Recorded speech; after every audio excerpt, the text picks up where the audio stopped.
very special guest this week is Jeremy Parsons, an Americana artist hailing from San Antonio, Texas. See, he grew up soaking in the sounds of Texas music in the dance halls. His passion was so driven, he taught himself to play guitar and began to write and perform music. So let's talk about Jeremy Parsons for a moment. He's played all over the U.S. and in Europe. He loves to interact with his audience, and he draws from his personal experiences to create his songs, all of which are perceptive and meaningful. His records chart well on many of the industry charts. His videos have been nominated and selected for numerous film festivals. He hung out in Nashville, Tennessee for a few years, but Jeremy returned to his roots in Texas. His latest album, Things to Come, was added to Spotify's editorial playlist, which has resulted in over 137,000 streams. And that's not to mention iTunes either. So tonight, I'd usually recommend you kick off your boots, but you may want to do some dancing right there by your PC. So let's listen to a little Jeremy Parsons.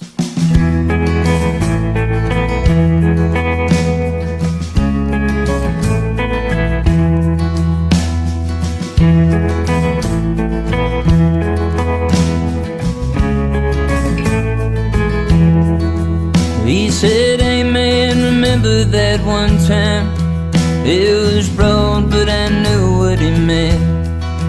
Yeah, it's there in the front of the back of my mind, with all of my greatest hits. Yeah, those days ain't all California. What a trip in too many ways. Yeah, we're tearing up squares in front of strangers, just getting messed up on a plane. Oh. Well, good evening, everyone, and welcome to the Your Life Matters Show podcast. My name is Steve Hudson. I'm your host, and we have a really special guest with us tonight. His name is Jeremy Parsons. Jeremy, thank you for joining us on our show this evening. Oops.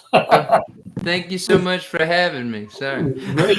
You didn't know he was a ventriloquist dummy, did you? Yeah, there you go. So, yeah, it's great having you. Trust me, I do some weirder things with the mic, so don't worry about that. Jeremy, I was talking to Jeremy for probably about a half hour before showtime. Really great person, personality-wise, and I was telling him about all the music I'd been listening to. I mean, I listened to his entire catalog all day today. I mean, that's basically while I was working. That was the soundtrack of today, in between realtors and everything else. But I still managed to hear everything, and I really loved it. And as I told them, I don't have people on the show whose either books or music I don't like. So it's a good sign having you here. So, Jeremy, I want you, if you can, tell us a little something about yourself. Starting back, I mentioned in the promo about being born in Texas. Tell us a little bit about growing up, your family, and what it was like when you were a child. It was pretty good. My childhood was fairly good. I was adopted by. It could have been worse. I guess that's always true. But I was adopted by my grandparents at a very early age. My birth mother is a sociopath, I guess you could put it. She jumping forward right now, she's in prison in Memphis, so there's a place for everybody, but yeah, the church has a lock and key. Okay. My grandparents were nice enough to take me in, and my dad ended up being my big key figure. And I always tell people everything you like about me comes from the way that my father, my dad's example. He's always been the best, and it was pretty cool. Like no one was really musically inclined. I guess my mom played like piano a little bit. We had a piano. My dad's mom played like music for like silent movies and stuff, but it was dad was in horticulture, and mom was just worked around the house, and it was fairly chill. I bounced around schools quite a bit. I went from public to private and back and forth, and I'm not really still sure why that is, because it got kind of confusing there for a little bit. But I had a lot Who of were you different. listening to when you were growing up? Uh, Mainly country. If I'm being honest, like it was a lot of George Strait, like a lot of George Strait in my house. Like there was even some days where I was allowed to like either be late to school or not go to school at all when a George Strait record came out. Wow. Yeah, we would go get it, and I like the old stuff. I always liked Hank Senior, and a lot of like the local guys. But Bob Wills was always very very prevalent in the house, and the old Western swing, and any and then I got into Texas country in high school. Started listening to guys like my sister introduced me to a lot of that stuff. My sister Katie, like she was going to Pat Green, Jack Ingram, like all those shows, and I started going along, and I think that's really when I was like I think the bug started to develop. I don't know if it clicked in my head quite yet, but I would watch Pat Green and I was like, wow, I really like the way that he engages the audience. Like he doesn't make you feel like he's on stage in front of you. It's almost like he's part of the crowd as well. It's very cool. So I was already starting to pick up things from like, oh, that's how you it's just like having a conversation. You want people to feel involved. Um, but yeah, it was. I think Hank Senior would probably be the most notably the guy that made me want to pick up a guitar and even like try to write and try to sing. The first song I ever learned to play though was a George Strait song. I think it was "Baby's Gotten Good at Goodbyes" from the '90s, Mm-hmm. and I was all over the place on the timing.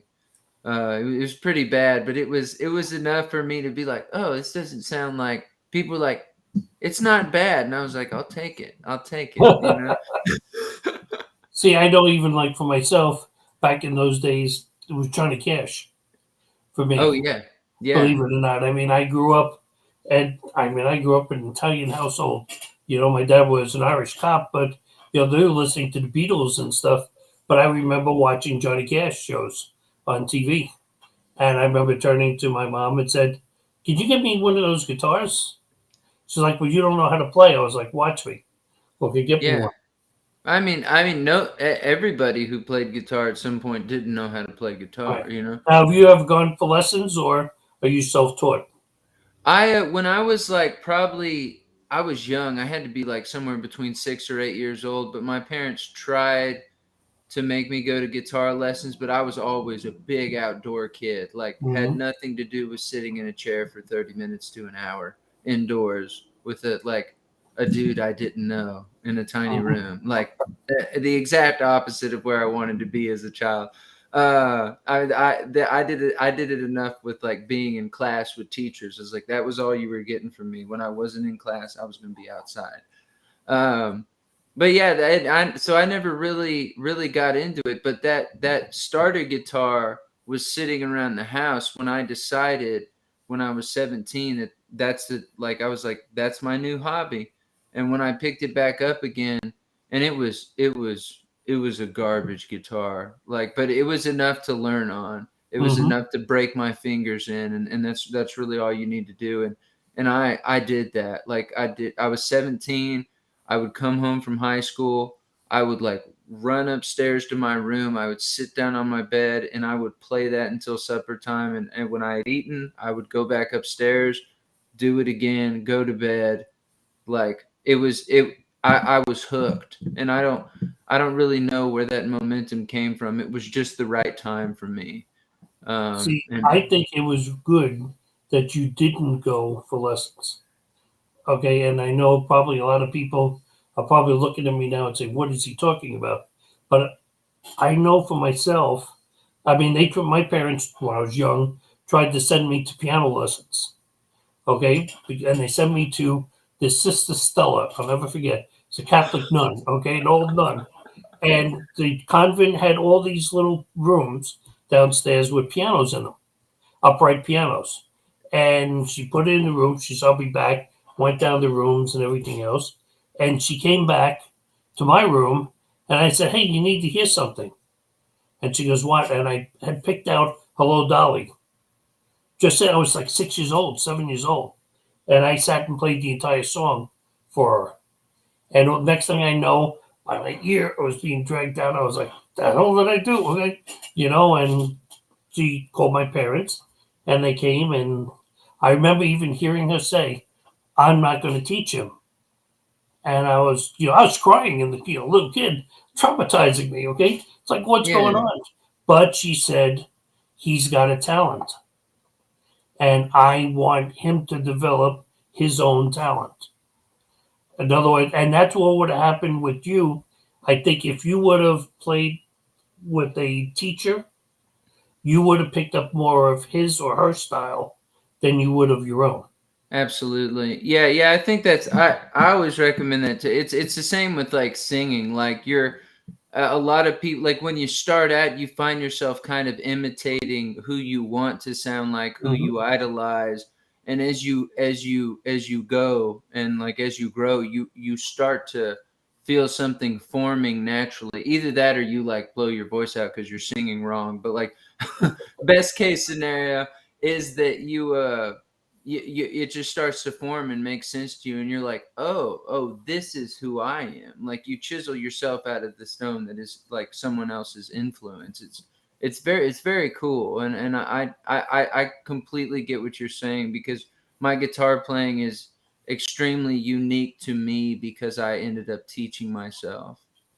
Yeah, and teaching it's such a phenomenal thing because you start to get, especially when you go into writing, Oh you yeah. know what you can do, you know what you can play because it's inbred inside of you. Yeah. And what comes out on paper is absolutely astonishing. Okay, Yeah. whereas it's not the same. If I wrote a song for you, it wouldn't be the same as if I wrote that song for me because I know how I would do it, and you'll hear it and know how you would do it. So, Absolutely. yeah. Yeah.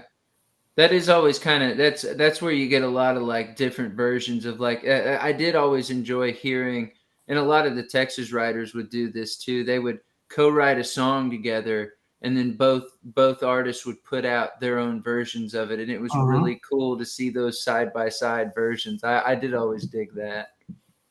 So, if I remember reading, I researched the people really tightly.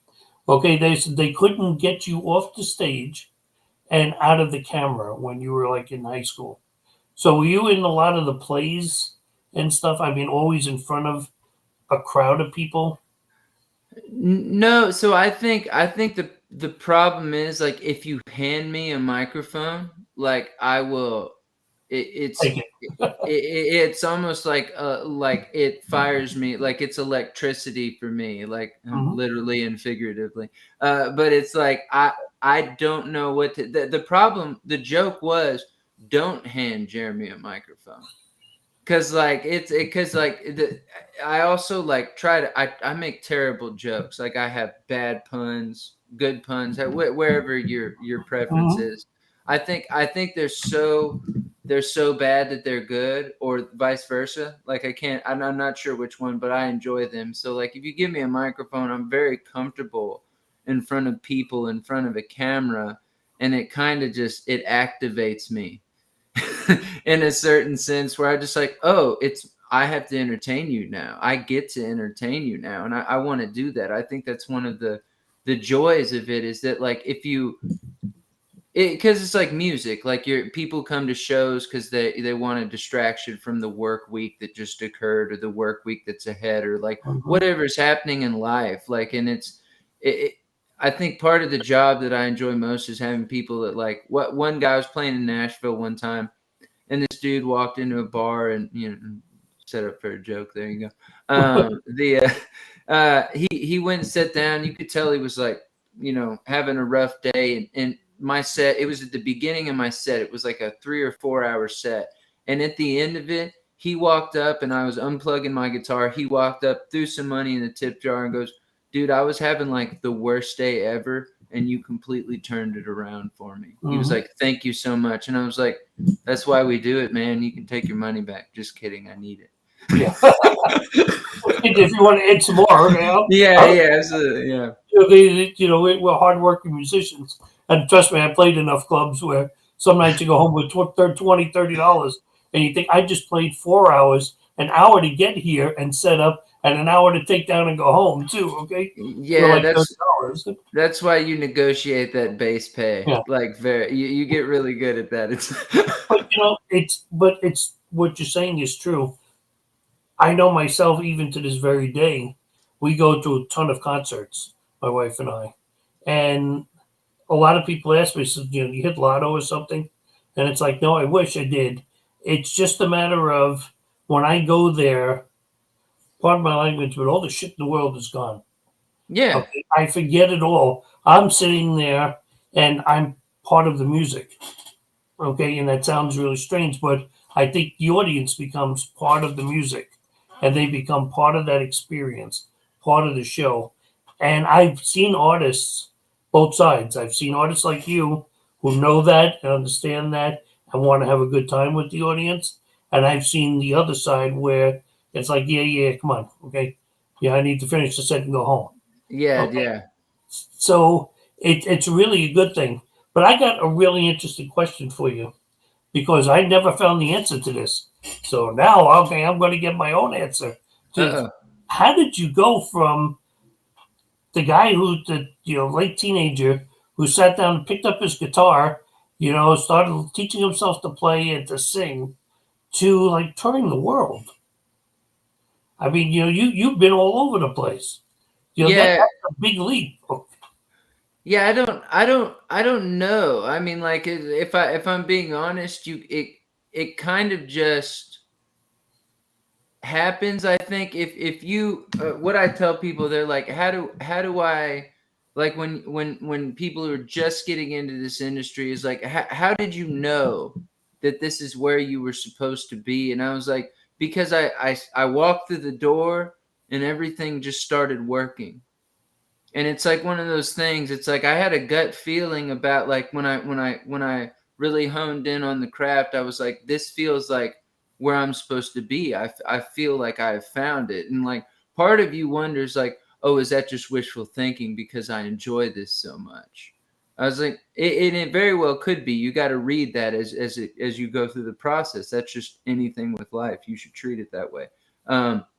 But like everything, like it was like I was the end domino, and everything had set up. As soon as I walked into the industry, everything had set up and was falling towards me in a good way. And so I kept riding the wave and being grateful and staying alert and learning and like wanting to, like, they're like, hey, do you want to go to Norway? Like, someone backed out, and I was like, absolutely. Like, I don't know when I'm going to get a chance to go to Norway. Like, I've never been. That sounds fantastic. I have a passport because for some reason I was ready for this. Um, but it's cool. Like, and I like to say, I like to treat it like, it's like you want to say yes to everything, but that's not the right way to do it. You want to say yes, To the uh, right. yeah, to the right things. And when you're younger, maybe do say yes to everything because you're not in a stage to really negotiate. You want to get your chops up. You want to get experience. I was talking to my distributor buddy today, who distributes my music digitally to Spotify and iTunes and everything. And I told him, I was like, that's one of the greatest pieces of advice personally that I can give to people starting out, is like, just get out there and do everything. Like, do your own booking, do your own publishing, do your own distribution for a little bit. Like, know everything, because it's like, and that's what I did. And I think it always put, like, people respected that. Like, I was always willing to grow, willing to learn, and I still am. Like, we don't know everything. If we knew everything, we wouldn't be here. There'd be no point. And actually, what will help too is when you're you've dealt with an issue with some of it, you already understand what Yeah. that's all about. At Yeah. that point, and it makes it much harder to be taken advantage of. Oh, totally. And Well, and you also appreciate it when other people deal with it for you at some point. Because, like, at some point, if you're doing everything right, you have a booking agent, you have a publicist like Michael.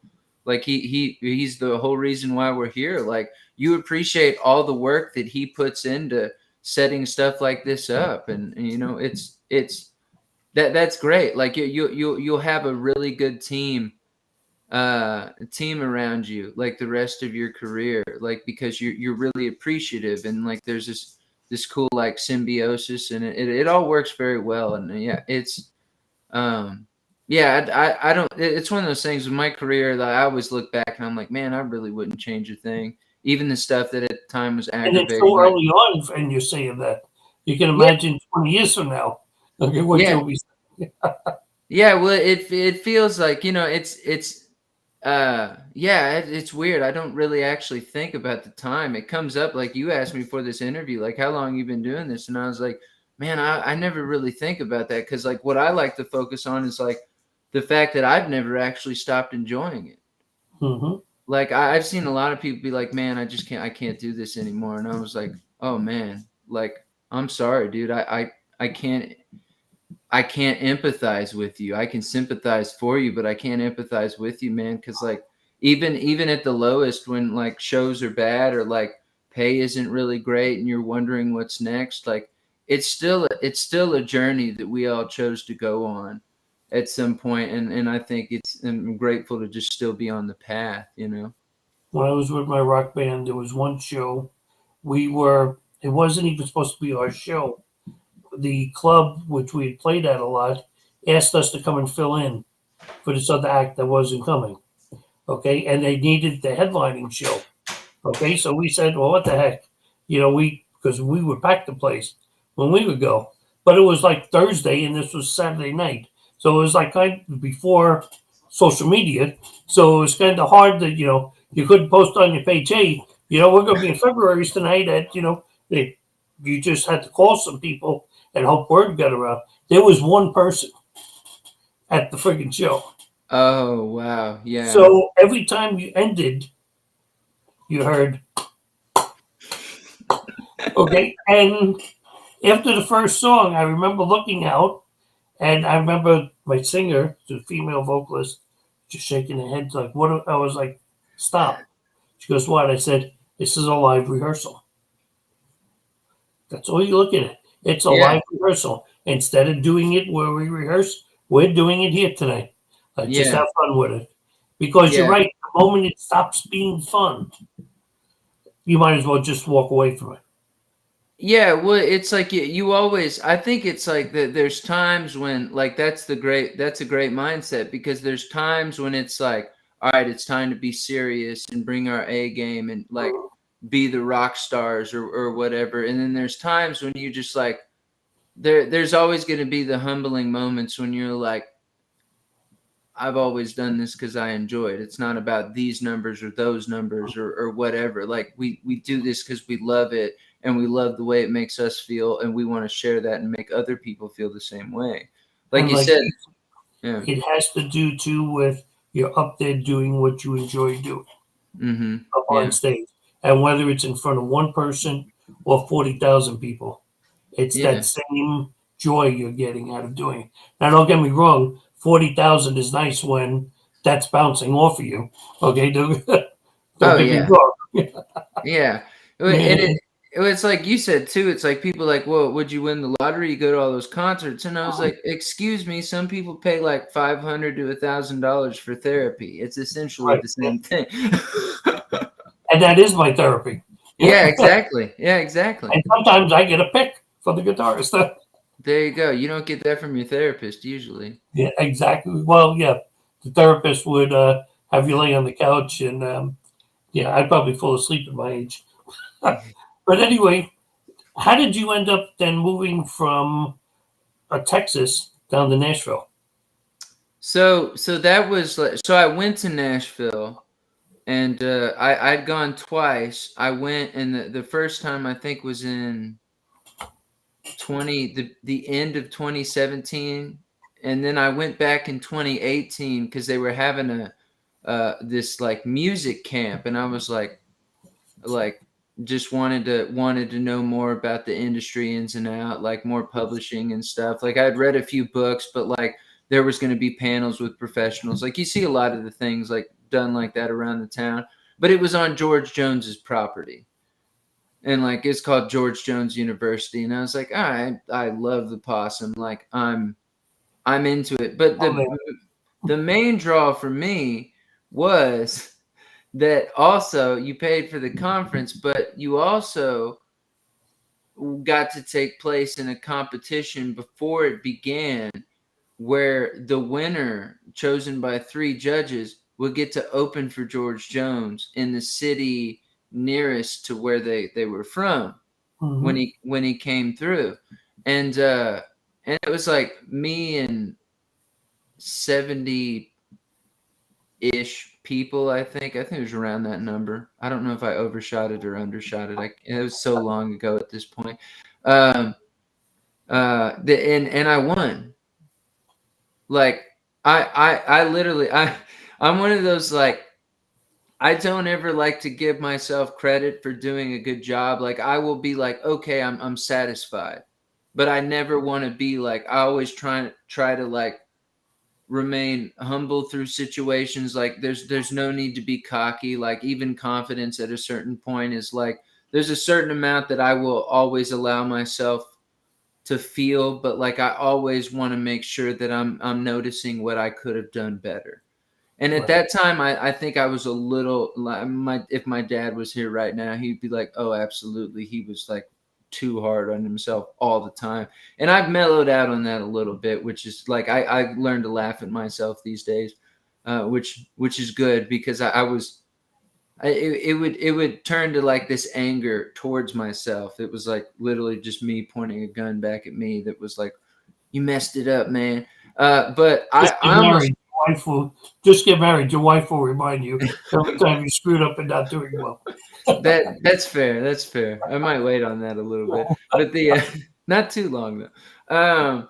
The Yeah, and so I almost walked out before they announced the winners because I didn't think that I deserved to win. And my Mhm. dad was like, "Hold on, let's just see what happens." And they called my name, and I was just like, Really? huh?"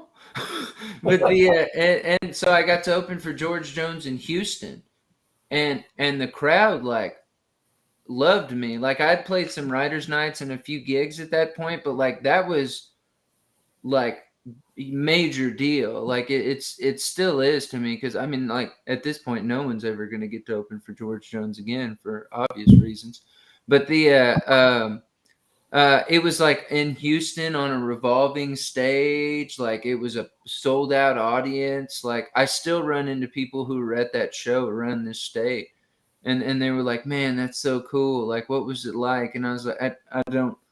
There's almost no words for it. Like, he's he was always one of the best, like vocalist especially, but like for as crazy as his life was. But that for me kind of was like, okay, I think I can do this on a different level. Um, and of course, no offense to Texas, but like I did the math, like everybody who played and existed in the Texas market and scene, like eventually ended up in Nashville anyway. So Mm-hmm. I cut that out and like saved that 10 to 15 years of like busting it around here and just went to Nashville. Said like, well, I might as well try it there first. Like, I have that, like, I met a few people at that conference and I had a few contacts. So I was like, do it while I'm young because that's a very like Hollywoody town. You have to, like, the younger you are and the more unique and whatever, like it plays like they feel like they can sell you that way. So I was like, I'll give it a shot. And like within 3 months I had a cut with the bluegrass band the Grascals, and they heard me playing a song. It kind of reminded me of your buddy's story that you told me before the show, like how he Mm-hmm. got picked up by the band. And like it was they heard me playing a song. I was literally at a house party just like sitting there. We were all passing a guitar around and they were there. And I guess the lead singer was like, "What was that?" And I was like, "Oh, that's like a song that I just wrote recently." And he was like, "Cool. I think I want to cut that. I think me and my band want to cut that." And I just like laughed because I was like, I had the walls up. I was in Music City. I was in like business mode. I was like, I got to protect myself. Karate chop, you know?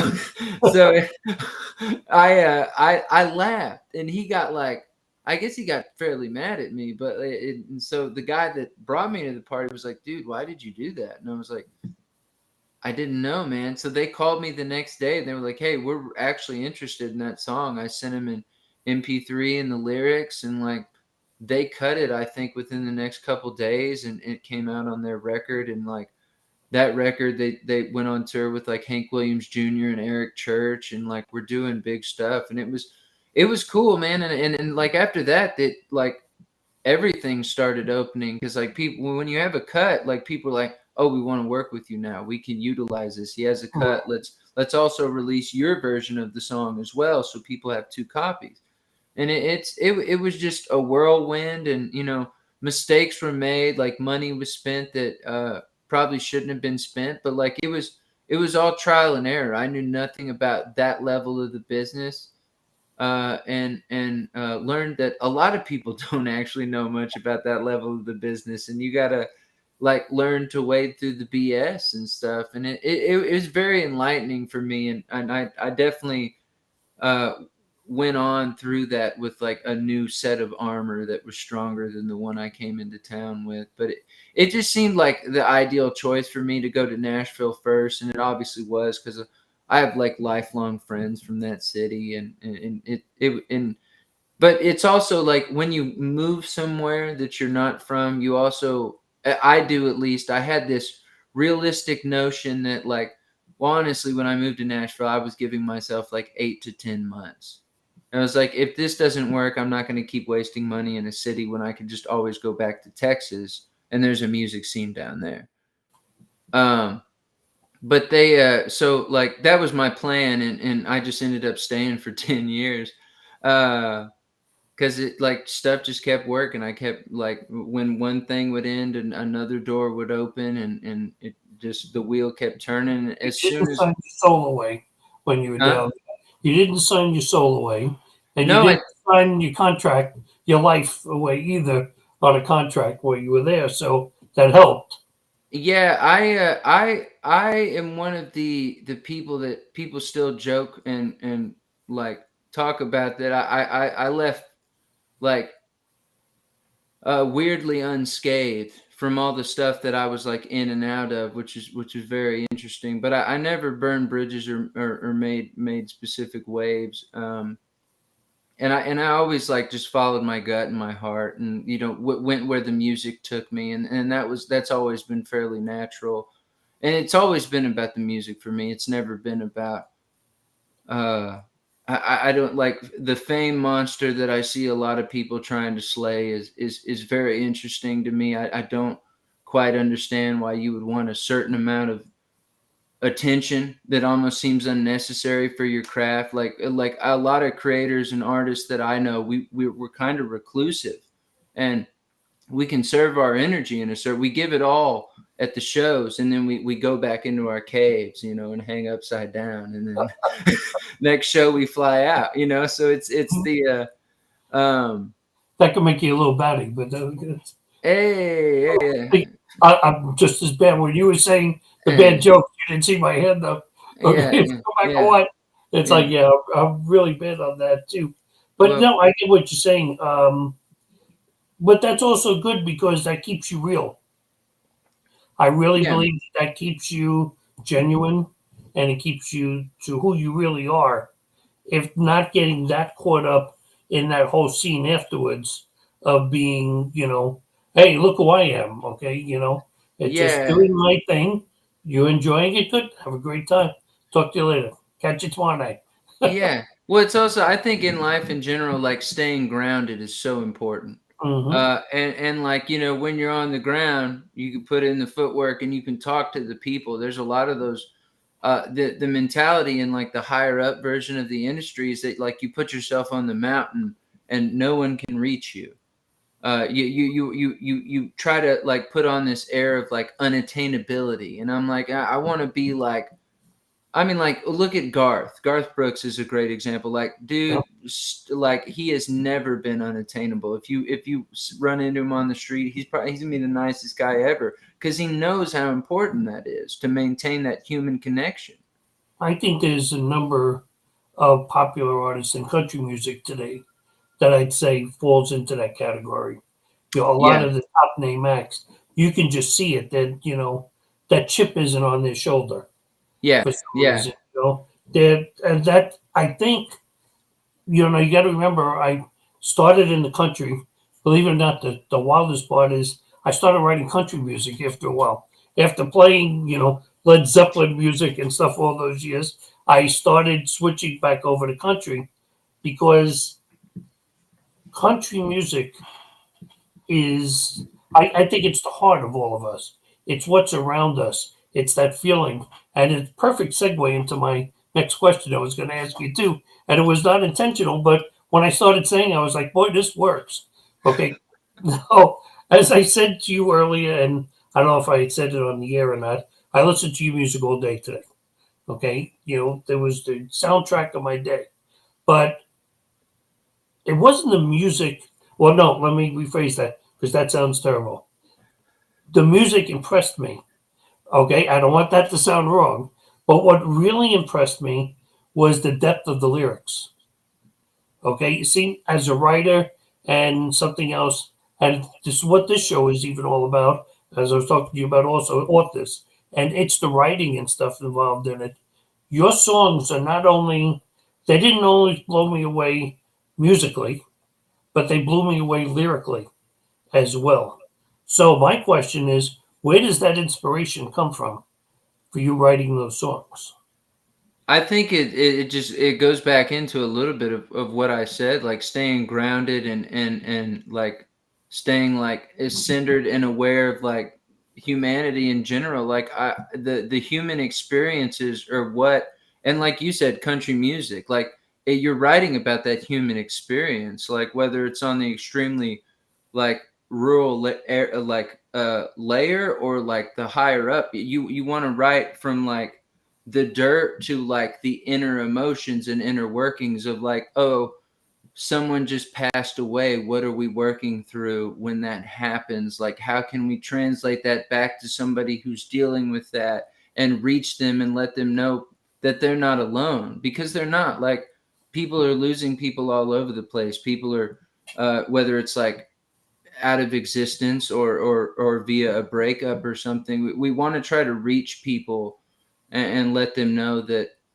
we want to be that hand on their shoulder via the music in their ear. I think that's important to me, trying to find stuff that translate, like Things to Come, that was a part of the intro, was about I wrote that on the other side of like figuring out that I was an alcoholic and like all the stuff that I did in that time period, which also include a lot of drugs and stuff that I'm lucky that I emerged with most of my brain from a lot of that stuff. And but like instead of seeing it as like this negative dark cloud period, which a lot of it was in a certain capacity, but like I wouldn't be who I am now. I wouldn't like had those experiences, those patches, those badges, however you want to word it. Like I am me because I made it through that and made the choice to change my life for the better instead of, and because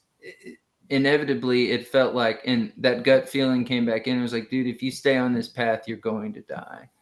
And I Mhm. was like, well, that's not cool. I still feel like I have songs to write, like songs to put out, like music to make in general, like people to see, places to play. Like I don't want to make this all feel like it was like for nothing, really. There's a lot of people who still believe in me, like my dad. I didn't want to leave him here. There's a lot of people I wouldn't have met. It was one of those deals, like, but Things to Come was written about being proud that I made it through. And then it's like, all right, now what's next? Like, let's keep moving forward. Here's to all the things to come. Like, we made it through all this. We learned a lot. We lived and we learned. Let's keep trucking. But you got to have people coming up to you after shows and saying, "Man, that one song, I so related to that one tune that you did because that's so me, dude." Okay, it's like you had to have seen me when you were writing that song. I mean, Yeah, because I listened a lot to the lyrics. I was an auditor for years in New York. Okay, I can write a book and I can listen to everything that's going on across the street. Okay, that's just the way the brain works. And I was listening to the lyrics, And there was actually one or two songs I actually went back. I think the one song was Life, I think it was, or for one that I actually went back and ran again. Okay, went back and hit the reverse button so it would play it one more time and would come through. And it's just, you hear some of this stuff and it's pleasant to listen to, number one. It's good music to listen to, number two. But the lyrics are so personal. Maybe that's what I'm looking. Maybe that's what the word I guess I may look for in that question. I'll have to rewrite question 6. It's more personal. Okay, that it showed a part of you, a vulnerable part of you, is coming out in your music and your Yeah, lyrics. and that's one thing that I wish I would have said before. Like it's good that you use that word because I think that's my favorite part about every artist that I love is the vulnerability. Like you even look at guys like Eminem, like he's rap music, completely different genre, but like we know almost everything about that dude because he tells us in all Yeah. of his songs.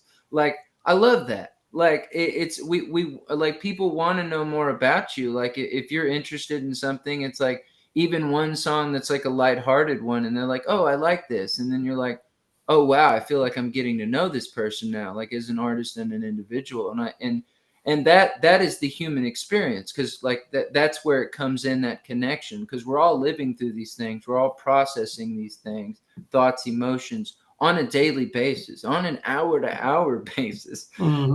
So it's like it's why not put it out there so people can also connect with you and you know they, and like yeah, I do have people come up to me at shows. Like Burn This House Down is another example. Like Yes. I wrote that about my parents' divorce. They were married for like 48 years and then my mom just left. And you know, it's a lot of processing, like a house that had always been the like the basically church of their love, so to speak. It was this sacred space. You walk back into it and you're like, this doesn't feel the same. Like, how do I work through this? It's like metaphorically, I burn it down and start anew from the ash. You know, not actually burn it down because Right. like Yeah. when I sent Dad the song, he was like, "But where would I live?"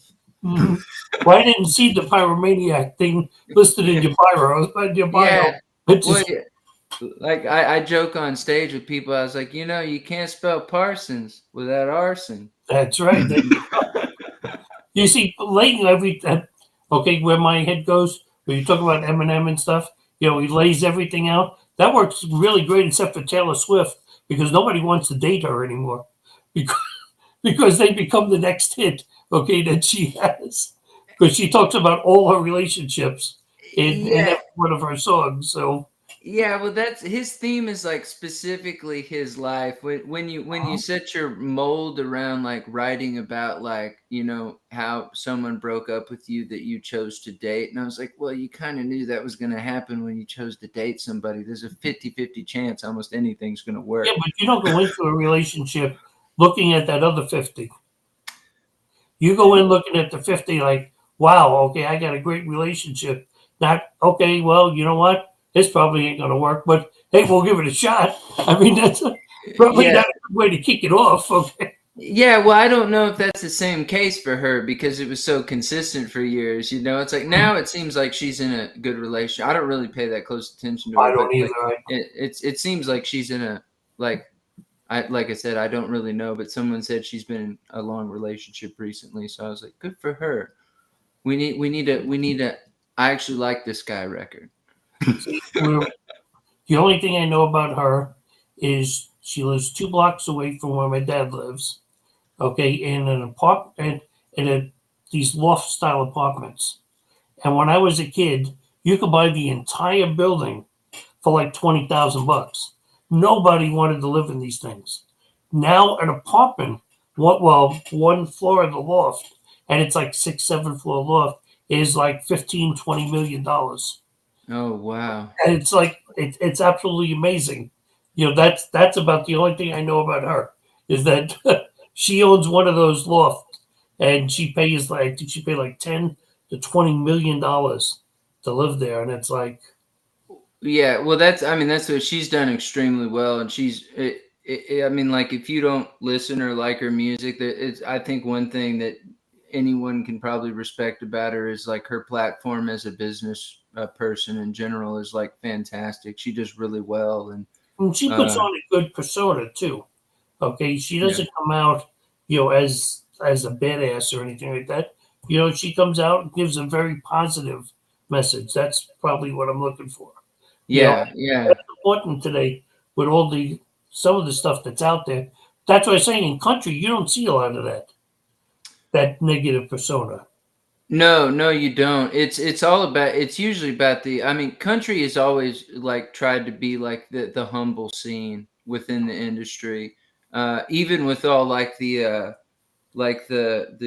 interesting backbeat music you have. Like a lot of those people. Like I know some of the people that are very popular right now, and like from like I knew him back in the day. I wasn't close with like Lainey Wilson, but like we ran in the same crew. She dated a buddy of mine, and like Jordan Fletcher is another guy. There's a few people out there that like I look at them and like I'm really Carly Pierce is another big name that's like I'm friends with her back in the day, and it's like I'm so glad to see them where they were because like at the time I knew they deserved it, but you see so many people that don't ever break that threshold, and there's a lot of people that want it, and there's it's nice to see people who wanted it actually breaking through that threshold. I Mhm. love that, and they're super talented singers and writers and like standout voices and performers, like just great energy, and I love to see that. So Now I don't want to screw up the impressive album list that you have. Now, I got one on here that I didn't find on your bio. It said "Doggone This Feeling." oh yeah, that's my Babyface era record is what I Mhm. call it. Yep. Yeah, It was good old days, things I need to say, and things to come. yeah, yeah. So it's a Good Old Days is actually a single from Things to Come. Okay. It's actually on that record. But the three records I have now are Things to Come, Things I Need to Say, and Doggone This Feeling being the first Right. one. And the latest single I put out was Tickin'. And Yes. it Yeah, and it's going to be a part of an EP that I'm going to start putting out. And the second single from that process is in the works. We're close on the artwork and the mix of that single, so that'll be out here in the next uh, at least couple months or so. I'm really Before I go on that, I just want to let our listeners know, you know, we're just going to go to the website, jeremyparsonsmusic.com, and you're going to be able to see everything, that's out there, the videos and all the stuff we're talking about that I even played like a minute of when we started because I wanted this interview. I hear the dog. I wanted yeah, the interview to be us talking than the music. They can go out and find the music and stuff to listen to. Don't worry, I am shocked. I have two dogs laying here and a cat, and neither one of them is making a sound. I was a little afraid when I heard the dog bark. It's like, oh no, no, no, no, no, because dogs hear another dog and they start. But they've been pretty good. When did good. you when did you first release "Doggone This Feeling"? Wow. Okay, came inside. Yeah, he means business, man. Yeah. He does this every once in a while. His name is Blue, and he has to make sure that everybody knows that he's out there and not to come anywhere near this house because Hmm. he will let them pet it because he's all bark, no bite. I I have one of released those too. I released Doggone This Feeling in January of 2010. Wow. So it was I moved to Nashville It's 13 March. years ago. Oh wow, it is. It is. Yeah, it is. It is 13 years ago. Wow. Lucky 13. Goodness, Blue. Um the Yeah, I moved to Nashville March 2009, and we started working on that record in October of 2009 and put it out in January, and it was like featured on RFD TV. Little Jimmy Dickens was in the music video for the title track and helped us promote the record on RFD TV, and it was a whirlwind. We did that music video, the photo shoot, and the little Jimmy Dickens like promo stuff for RFD TV on the same day. Like we did it all. Like it was really cool, but not I'm too old to do anything like that now. At this point, I'm just be Oh like, no, no, no, no! It only gets worse. They'll make you do more. Trust me, from someone who's older, they make you do more as you get older. They figure yeah, you're a veteran now. You should have this down pat, okay, and just keep going. yeah. No, I think it's more about the hours that I know that I put in. Where I'm like, I like to let's break it up, you know. Yeah, well, I'm one of those people too. It's like you missed a nap in there in the middle of somewhere, you know. Yeah, yeah. Where's my 6 hour nap? Now I'm going to actually read this because if I don't read this, I was trying to say, okay, how was I going to read the awards that I've been finding from you? So I'm just going to read what was on your site. Okay, it was announced in 2021, the new song music contest, that you were an early bird finalist. You were selected as the 2021 New Folk Songwriting Competition finalist, the Texas-based singer-songwriter selected from nearly 700 entries. Okay, the where am I lost them. Okay, the Indie Chronique, which is France. It says here named your latest album of the month. You were nominated for Blues and Roots Radio Album of the Year and Things to Come on Alternate Country Chart Top 100 of 2021.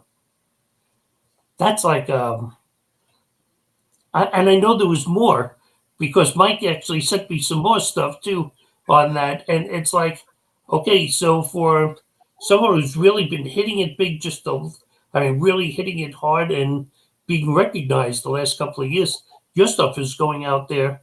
You're just taking awards, walking away with just popping up a bunch of awards. Yeah, and that's always been what's it's interesting about the awards. Like you always appreciate it, but it's like Uh-huh. you enter like I feel like the music segued with competition always feels like a competition segued with any art in general always feels kind of Wrong.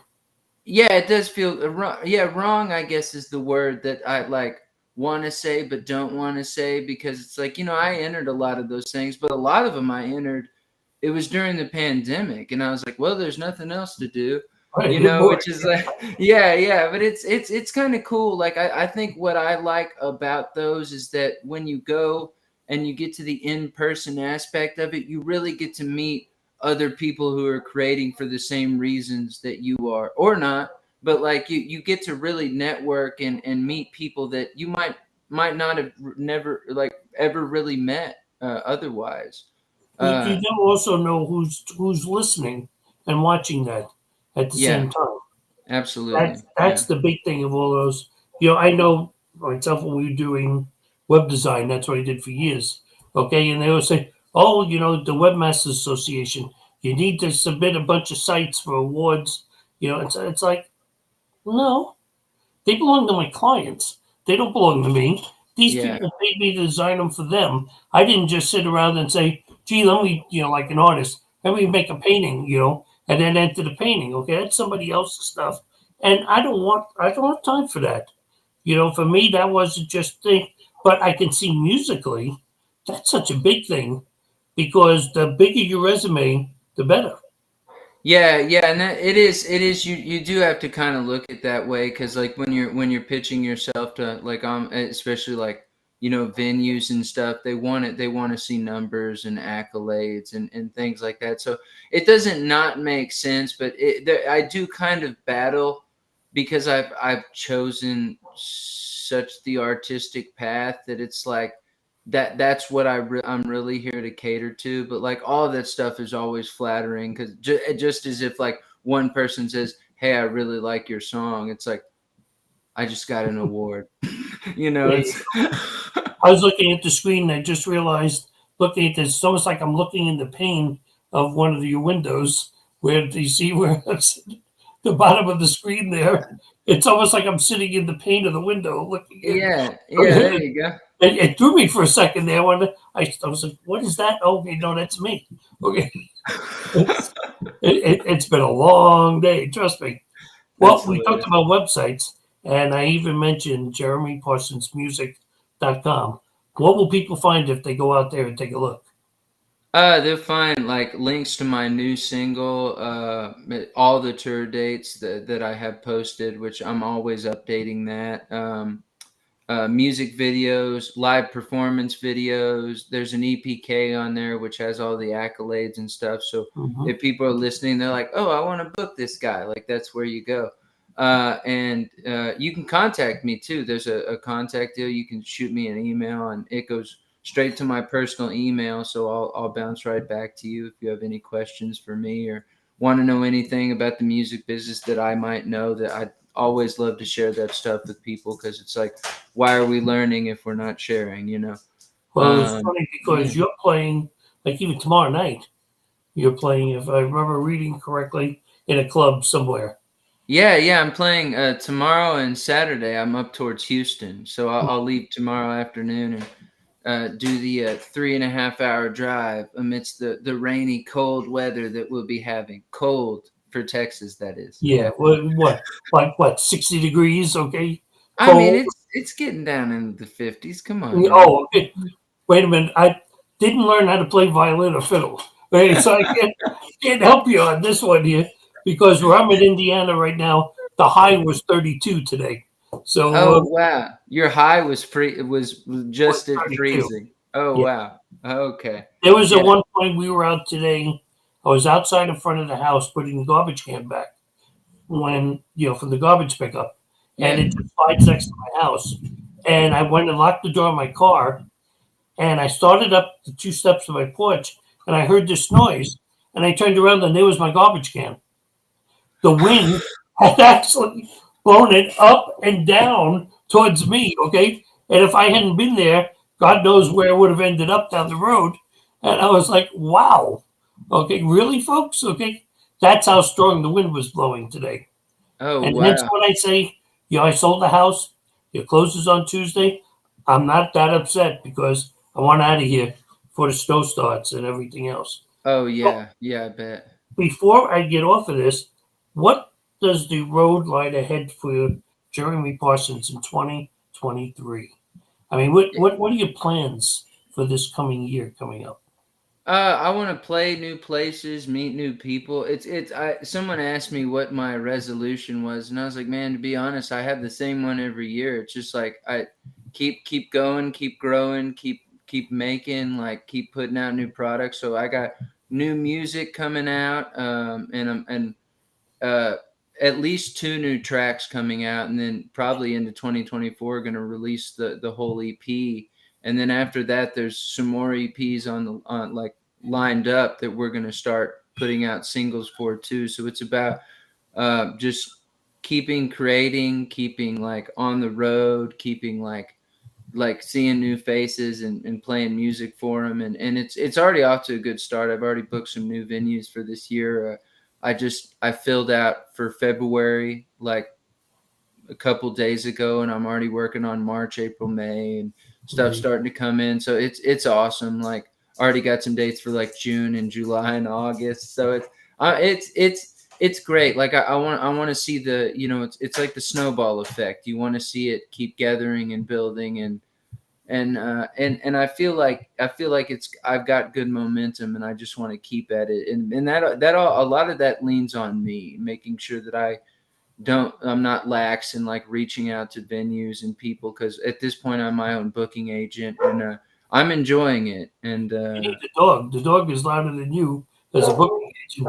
yeah he's very he's advertising Okay, for me right I now. want to play every Saturday for the next 3 months. Blue, make sure that when we get Yeah. on dates, Yeah, go up there and get our money, Blue. We haven't yeah, nothing paid yet. exactly. Yeah. Now, I also realized while we were talking that forget about Facebook.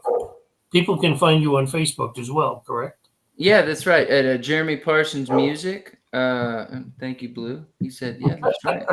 It's Yeah. been verified. Thank you, me, for reminding you. Yeah, absolutely. He's like, good, And good you also call. you have a YouTube page as well. Don't you have a YouTube channel? Yeah. It's also Jeremy Parsons Music and Instagram as well. You can find me Jeremy Parsons pretty much everywhere. Try to Mhm. keep it the same across the board. And there's links to all that on my website as well. On your So website as just well. to make it But, easy. Yeah. you know, and I know he answers fairly quickly on Facebook because I sent him messages on Facebook. I got answers back 1, 2, 3. So I think Mike had given its first emails with each other, and it's like, man, people don't sometimes even look at their emails for days. Okay, Oh it's like Facebook, we all there. I don't know why. You know, if I would have been investing in that, I would have been happily retired right now. Okay, because I find myself living like 3, 4 hours a day when I don't even want to be. But I use yeah, it for research for the shows and everything else because that's where I could go out. Okay, I may get certain pictures, but I want all of them. I want to go back to the pictures that nobody gave me. Okay, and I want to find videos and stuff that nobody gave me. We did a yeah. show on the Mothman by fourth friend Travis Short, and he did a documentary in like I think it was the early '90s. Okay, on the Mothman in Virginia, Ooh, cool. and I actually found his introduction on the web. Okay, they don't even have the video has not been re-released or anything yet, and I found his introduction to that Mothman video, and when he came on to do the show, like where I popped in your video there, I popped in that thing, and like we can see each other off to the side while that's going on. His face was like, like where did you get that from? Okay. It's like, Yeah. yeah, I do my homework, okay? The Uh, guest, I want to know who my guest is.